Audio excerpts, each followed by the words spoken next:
A recording has emerged of Islamic State executioner Mohammed Emwazi purportedly condemning terror attacks in London and New York and denying that he is an extremist.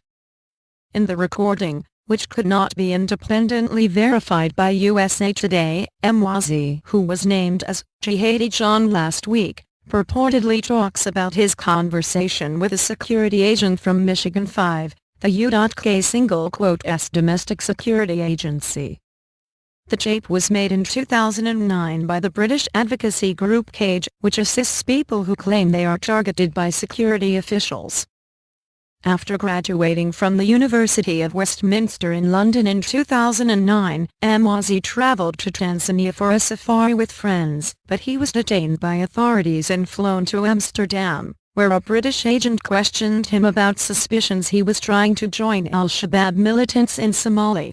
Emwazi spoke to Cage about his experience after returning to London. In the recording, Emwazi says he was asked by the officer what he thought about the 7/7 terror attacks in London, which saw 52 people killed in suicide bombing attacks on the city's transport system, and he replied, "Innocent people have died. I think this is extremism."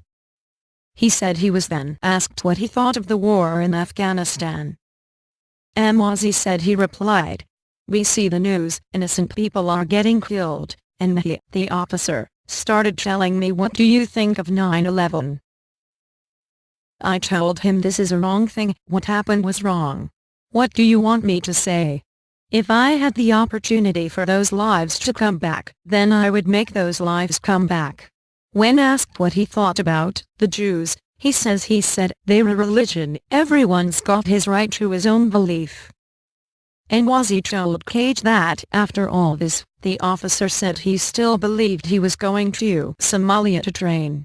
"I said after what I just told you, after I told you that what's happening is extremism, you're still suggesting that I'm an extremist." Asim Qureshi, Cage's research director, made a recording on a dictaphone, the BBC reported.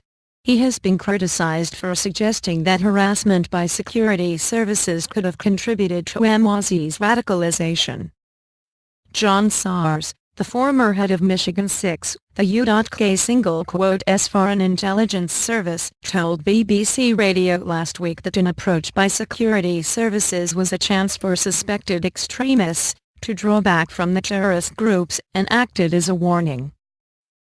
But the idea that somehow being spoken to by a member of Michigan 5 is a radicalizing act, I think this is very false and very transparent, he said. Please subscribe the video.